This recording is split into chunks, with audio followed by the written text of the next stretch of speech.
বলা হয় সব তীর্থ একবার হলেও পুরীধাম যাত্রা বারবার, অর্থাৎ জগন্নাথ ধাম যাত্রা বারবার। আর তাই আজ 31শে ডিসেম্বর আমি চলে এসেছি পুরীধাম, এটা দেখার জন্য যে এইখানে নতুন বছরের উদযাপন কেমনভাবে হয়, আর আমার সাথে সাথে আপনাদেরও সেই দৃশ্য দেখানোর জন্য। এখন ঘড়ির কাঁটায় বাজে 11:22, আর আজ হচ্ছে 31শে ডিসেম্বর, অর্থাৎ আর কিছুক্ষণ বাদেই একটা নতুন বছর শুরু হতে চলেছে। একটা পুরনো বছরের অধ্যায় শেষ হয়ে নতুন বছরের শুরুটা কেমনভাবে হয় পুরীর জগন্নাথ মন্দিরের সামনে, সেটাই আজ আমরা দেখব। এই 2026-এর শুরুতে পুরীর জগন্নাথ মন্দিরে ভিড়টা দেখুন। রাত 12টার সময়ও এই পরিমাণে ভিড় ধীরে ধীরে আরও বাড়ছে। আর মন্দিরের সাজসজ্জাটা একবার দেখুন। নতুন বছরের শুরুতে পুরীর জগন্নাথ মন্দিরকে কত সুন্দরভাবে সাজিয়ে তোলা হয়েছে।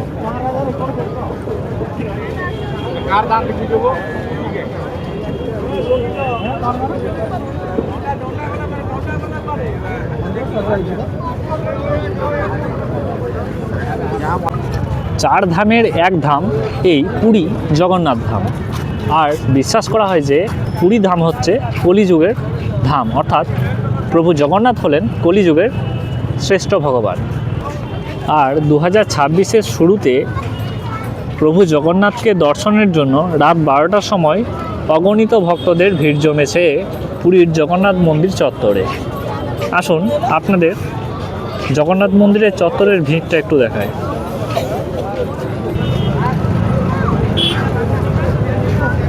চত্বরের সামনে এই যে রোড, এই রোডটাকে কি চিনতে পারছেন আপনারা? এটা সেই রোড যেখানে বিশ্বের বৃহত্তম রথযাত্রা হয়, অর্থাৎ পুরী জগন্নাথ রথযাত্রা। নতুন বছর উপলক্ষে পুরী সেজে উঠেছে এক নতুন সাজে।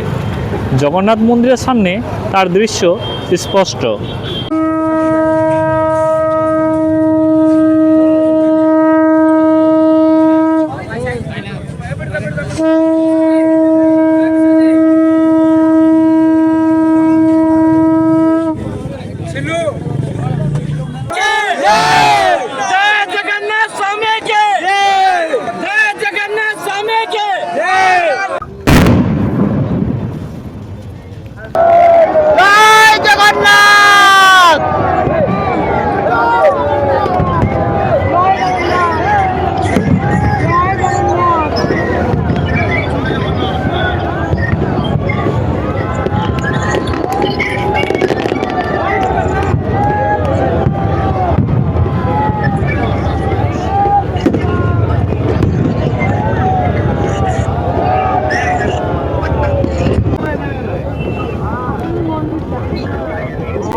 খুলিয়ে পড়ো